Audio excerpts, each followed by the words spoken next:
Waheguru Ji Ka Khalsa, Waheguru Ji Ki Fateh. Welcome to the segment of Coach Gurbani's a-sabad-a-day.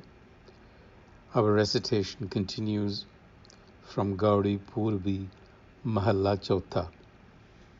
The recitation.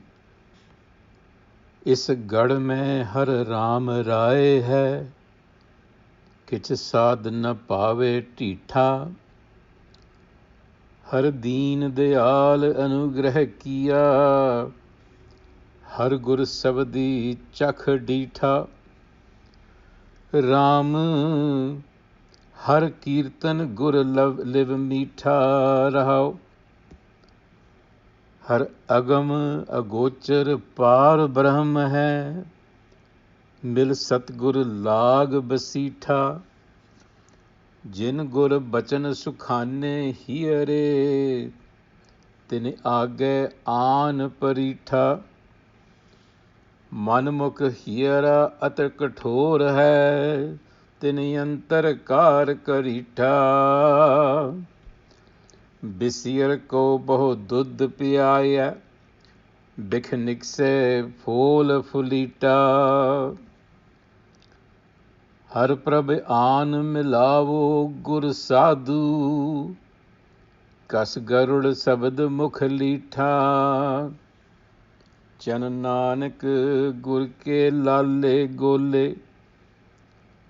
लग संगत करुआ मीठा. Again, a short sabad with a great deal of emphasis on the Guru and its importance. And here, in the last passage, we see, interestingly, that the Guru is referring to the Shabad as Garud, the eagle or the kite, that is symbolic of carrying wisdom.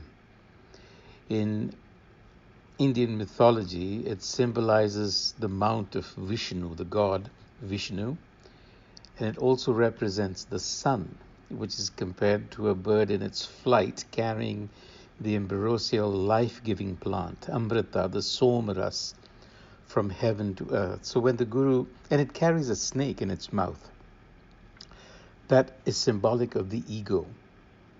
And when it drinks the soma, it sloughs off its old skin and lives again. Thus the Guru uses that symbolism for the Shabad.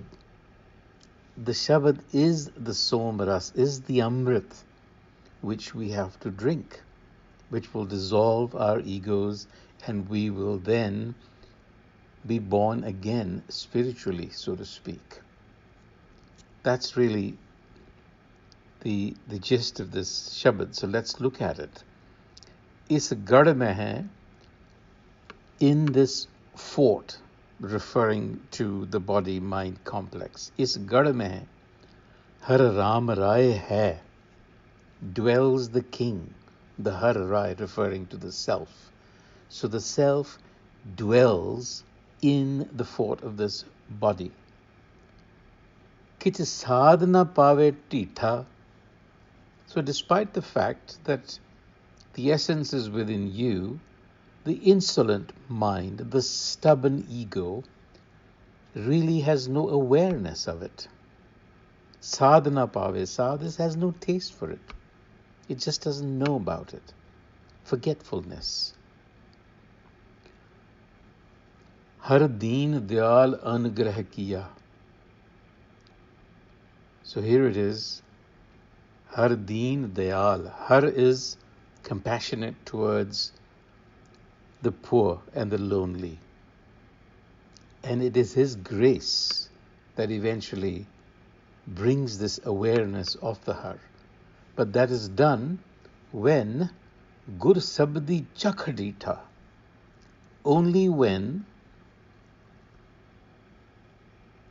the instruction of the Sabad or the Guru Enlightener is followed, that compassion and mercy then showers its grace on the individual.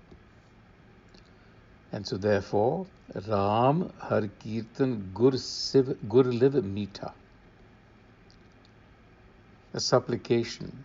By your grace is adoration and concentration on the teachings of the good enlightener made possible. So in other words, even finding a guru, even coming across a guru, even experiencing a guru is a matter of grace. It is not, as we saw in the last passage, finding, meeting, submitting tutelage to a guru or to the principle of knowledge does not happen automatically. So the fourth guru here is in fact telling us that there is an element of grace involved even in that, even in being motivated to look and learn from the guru is a matter of great grace and compassion.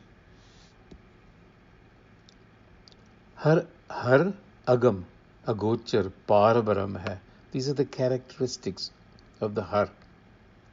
Incomprehensible, agam, imperceptible, agochar. Now, this is to the senses, obviously.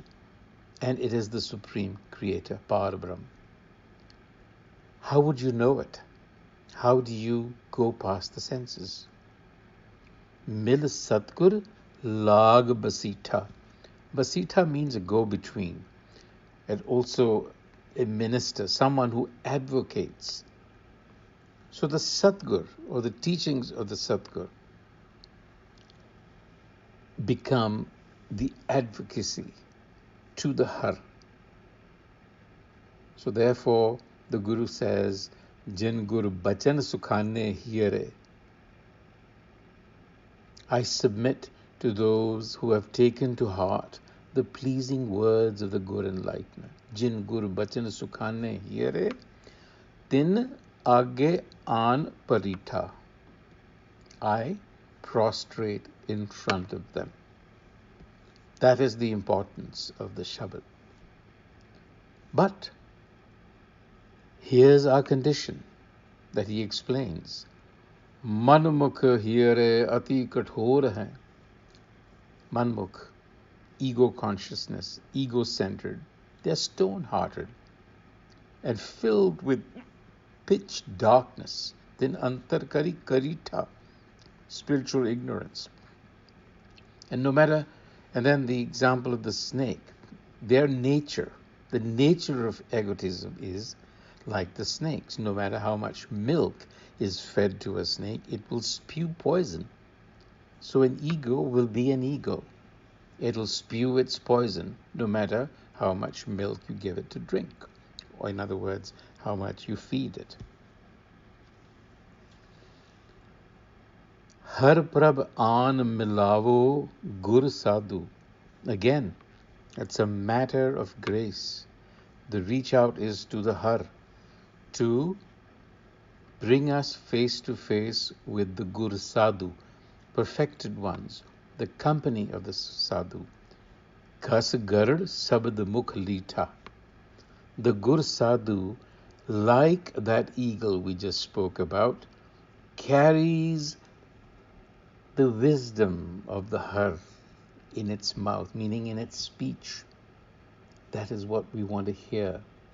That is what we want to live by. Jana Nanak Gur ke lalle gole. Enslave yourself to the Gur, to this wisdom. Lag sangat karua meetha. In the sangat, in companionship, in congregation. That's how it happens. On that note, until the next time, Waheguru Ji Ka Khalsa, Waheguru Ji Ki Fateh.